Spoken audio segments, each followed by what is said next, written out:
Next మిగతా వార్తల్లో నిన్న మహాత్మా గాంధీ జాతీయ గ్రామీణ ఉపాధి హామీ పథకం బిల్లును మారుస్తూ తీసుకొచ్చిన ఈ జీ రామ్జీ బిల్లుని లోక్సభ ఆమోదించింది. G Ramji pass. లోక్సభలో బిల్లుకు ఆమోదం. బిల్లు కాపీలు చింపేసి విపక్ష సభ్యుల నిరసన. పార్లమెంట్ ఆవరణలో ఎంపీల నిరసన ర్యాలీ. బిల్లుకు వ్యతిరేకంగా దేశవ్యాప్త ఉద్యమం. ఖర్గే 27వ తేదీన సిడబ్ల్యూసి భేటీ. బిల్లుపై చర్చ. విపక్షాల తీరు అవమానకరంగా ఉంది. వారు ప్రజాస్వామ్యాన్ని మూకస్వామ్యంగా మార్చేశారు. శివరాజ్ సింగ్ చౌహాన్. అసలు ఈ బిల్లులో ఉన్న ఆ మహాత్మా గాంధీ పేరును తీసేయాల్సిన అవసరం ఏమున్నది? బిల్లు ఎంత పర్ఫెక్ట్గా ఆ చట్టం, ఇప్పుడేమో పథకం అని పెట్టి దానికి అసలు యాక్చువల్గా అది చట్టం. ఆ చట్టాన్ని పర్ఫెక్ట్గా అమలు చేయాల్సినటువంటి ప్రభుత్వాలు, ఇంకా ఆ చట్టాన్ని మెరుగులు దిద్దాల్సిన ప్రభుత్వాలు పేర్లు మార్చడం వల్ల ఉపయోగం ఏంది? ఉపయోగం ఏం చెప్పండి? అసలు మీ ఆలోచన ఉందా?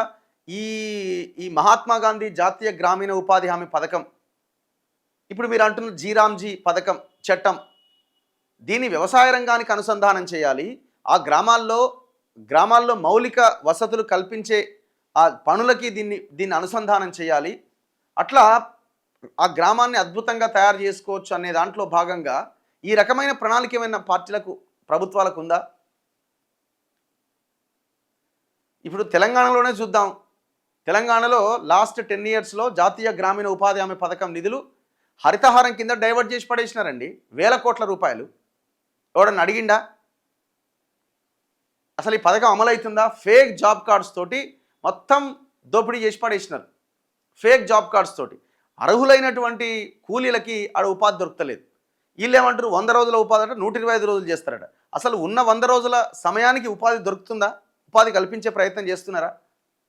ఈ పథకానికి నిధులు ఇవ్వకుండా పూర్తిగా నిర్వీర్యం చేస్తున్నారు ఒక రకంగా. ఇక వీళ్ళు కాంగ్రెస్ వాళ్ళు వీళ్ళు తెచ్చిన ఈ చట్టాన్ని కాబట్టి వాళ్ళు గొడవ చేస్తున్నారు. ఎట్లా మా గాంధీ పేరును మారుస్తారని. పెళ్ళుబికిన కాంగ్రెస్ నిరసన.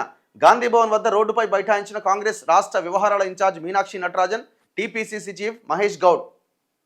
మీనాక్షి మహేష్ గౌడ్ ఆధ్వర్యంలో బీజేపీ ఆఫీస్ ముట్టడి యత్నం. గాంధీ భవన్లోనే నేతల్ని అడ్డుకున్న పోలీసులు. మోదీకి వ్యతిరేకంగా నినాదాలతో ఉద్రిక్తత. సోనియా రాహుల్ గాంధీని వేధిస్తున్నారనే ఆగ్రహం. అన్ని జిల్లాల్లోనూ బీజేపీ ఆఫీసుల వద్ద నిరసన.